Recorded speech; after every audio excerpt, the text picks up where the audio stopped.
नमस्कार मित्रांनो, पेन्शन आणि हयातीचा दाखला म्हणजेच जीवन प्रमाणपत्र यावर हायकोर्टाचे 5 अंतिम आदेश काय आहेत हे या व्हिडिओमधून जाणून घेऊया। बघा मित्रांनो, आता तुम्हाला तर माहितीच आहे की लाईफ सर्टिफिकेट म्हणजे जीवन प्रमाणपत्र हा आपण जिवंत असल्याचा एक ओळखीचा पुरावा असतो। जर बँकेला जीवन प्रमाणपत्र प्राप्त झाले तरच बँक तुमची पेन्शन सुरू ठेवते, नाही मिळाले तर तुमची लगेच पेन्शन बंद केली जाते। तर असेच काही झाले आहे 102 वर्ष वय असणाऱ्या एका व्यक्तीसोबत, म्हणजे पेन्शनधारकासोबत। या वयामध्ये त्यांना त्यांच्या हक्काचे पैसे मिळण्यासाठी कोर्टाचा दरवाजा ठोठावा लागला। बघा काय घडलं, ही स्टोरी तरी काय आहेत ज्यामुळे कोर्टाला 5 अंतिम आदेश द्यावे लागलेत। बघा आता नेमका मुद्दा तरी काय आहे, जीवन प्रमाणपत्र जमा केले नाही तरी पेन्शन मिळू शकते का, थकबाकीचे काय आणि हायकोर्टाने दिलेल्या आदेशाचं काय, जाणून घेऊया आजच्या या व्हिडिओमध्ये। नमस्कार मित्रांनो, ज्येष्ठ नागरिकांना दरवर्षी 30 नोव्हेंबरच्या आतमध्ये त्यांचे जीवन प्रमाणपत्र म्हणजेच लाईफ सर्टिफिकेट बँकेत किंवा जिथून त्यांना पेन्शन मिळते तिथे जमा करणे बंधनकारक असते। आणि जर व्यक्ती सुपर सिनियर सिटीजन असेल, म्हणजेच त्यांचे वय 80 वर्ष किंवा त्याहून अधिक असेल, तर अशा व्यक्तींना दरवर्षी 1 ऑक्टोबर पासून त्यांचे जीवन प्रमाणपत्र जमा करण्यासाठी नवीन विंडो उघडण्यात आले आहेत। म्हणजे त्यांच्याकडे 2 महिन्यांचा कालावधी असतो।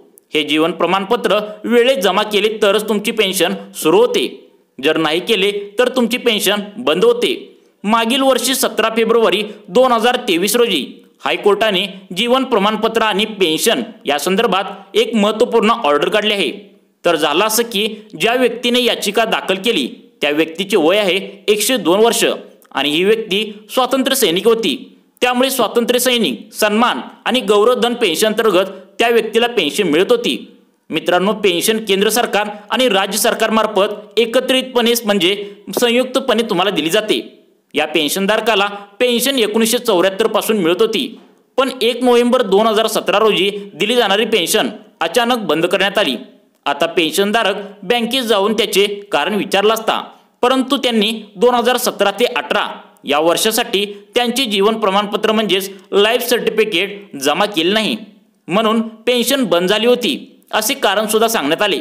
मित्रांनो, आता तुम्हीच सांगा, 2017 मध्ये या व्यक्तीचे वय 97 वर्षाच्या आसपास असेल।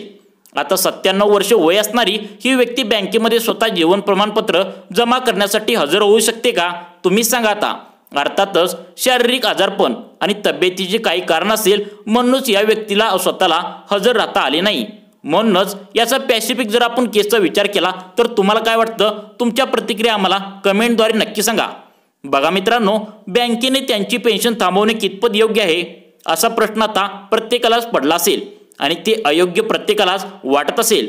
पण मित्रांनो, बँक ही अशी अट का घालते, अनेकदा ज्येष्ठ नागरिकांचे मृत्यू झालेले असतानाही त्यांची पेन्शन आपल्याला मिळावी या हव्यासापोटी अनेक प्रकरणांमध्ये कुटुंबीय धोकागडीने काहीतरी करून फसवणुकीने खोटी कागदपत्रे सादर करून त्यांची पेन्शनची रक्कम काढत असतात आणि असे बऱ्याच ठिकाणी असं घडलेलं आहे। त्यामुळे हायकोर्टाने हे 5 अंतिम आदेश काय दिले आहेत लक्ष देऊन बघा।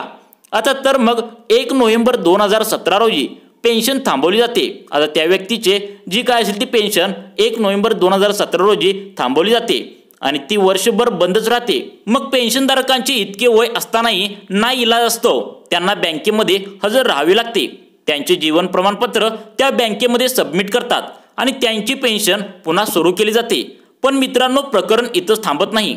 लक्षात घ्या, त्यांची पेन्शन 1 नोव्हेंबर 2017 रोजी बंद करण्यात आली होती आणि 24 डिसेंबर 2018 रोजी पुन्हा सुरू करण्यात आली।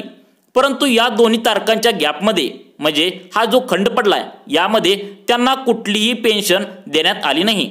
या गॅपमधील किंवा या कालावधीतील थकबाकीची रक्कम आहे 3,71,280 रुपये। हे बँकेने देण्यास अथॉरिटीने सरळ नकार दिला।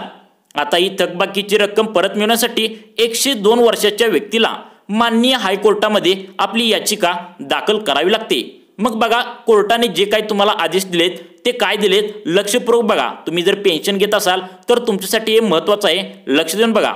पेन्शनधारकाचे वय आणि सिक्युरिटी लक्षात घेता माननीय हायकोर्टाने 2 हप्त्याच्या आत योग्य ते ॲक्शन घेण्याचे आदेश दिले। परंतु 2 हप्त्यानंतरही कुठल्याही प्रकारची ॲक्शन न झाल्यामुळे त्या व्यक्तीला पुन्हा कोर्टामध्ये धाव घ्यावी लागली। सरकारच्या बाजूने वकील होते, त्यांनी सांगितले 2017 ते 2018 या कालावधीसाठी त्यांनी जीवन प्रमाणपत्र म्हणजेच लाईफ सर्टिफिकेट सादर केले नाही, म्हणून त्या कालावधीसाठी त्यांना कुठलीही पेन्शन थकबाकी दिली जाणार नाही। पण 24 डिसेंबर 2018 रोजी त्या व्यक्तीने जेव्हा जीवन प्रमाणपत्र सादर केले तेव्हा त्यांची पेन्शन परत सुरू झाली, म्हणजे त्याआधीच्या 13 महिन्यांसाठी बँकेने ती व्यक्ती मृत असल्याचे गृहीत धरले। आता तुम्ही सांगाव्यात ही काय लॉजिक आहे? मित्रांनो, तुम्ही कमेंट करून सांगा की नक्की हे लॉजिक तरी काय? बघा आता कोर्टाचे नियम काय ते लक्ष देऊन बघा आता प्रत्येक बँकेने वर्षातून एकदा नोव्हेंबर महिन्यात संबंधित स्वातंत्र्य सैनिक किंवा आश्रित व्यक्तीकडून जीवन प्रमाणपत्र प्राप्त करावे, बँकेने करावे असं सांगितले। बघा, लाईफ सर्टिफिकेट मिळवण्यासाठी पेन्शनधारकाने बँकरला, जो कोणी मॅनेजर असेल, बँकर असेल, समोरासमोर येणे आवश्यक असल्याचे स्पष्ट केले आहे। जिथे निवृत्ती वेतनधारक बँकेत येण्यासाठी खूप म्हातारा असल्याचे आढळून आले, जर तुमचं वय 80च्या वरती असेल, जर तुमचं वय जास्त वय असेल तर बघा काय त्यांसाठी नियम। बँक अधिकाऱ्याने जीवन प्रमाणपत्र मिळवण्यापूर्वी त्यांच्या निवासस्थानी म्हणजे घरात त्यांच्या जाणे आवश्यक आहे। निवृत्ती वेतनधारकांचे वय 80 वर्षापेक्षा जास्त असल्यास जीवन प्रमाणपत्र बँकेने वर्षातून 2दा, मे महिन्यात एकदा आणि नोव्हेंबरमध्ये एकदा 30 नोव्हेंबरपूर्वी घेतले पाहिजे। जर एखाद्या निवृत्ती वेतनधारकाने 30 नोव्हेंबरपर्यंत त्यांचे जीवन प्रमाणपत्र सादर केले नाही तर बँकेने तात्काळ पेन्शन थांबवावी। तुम्ही हे लक्ष देऊन बघा, कारण तुमच्यासाठी खूपच महत्त्वाचं आहे। कारण हे काय सांगितले, 80 वर्षाचे जे पुढे जे काय पेन्शन घेतात त्यांसाठी नवीन नियम आहे। बघा, त्यांनी 2 वेळा त्यांचं जे काय असेल ते जीवन प्रमाणपत्र सादर करायचं सांगितले। बघा आता जर निवृत्ती वेतनधारकाने नोव्हेंबरच्या अंतिम मुदतीनंतर काही महिन्यानंतर तर जीवन प्रमाणपत्र सादर केले तर बँक पेन्शन पुन्हा सुरू करू शकते आणि थकबाकी भरू शकते।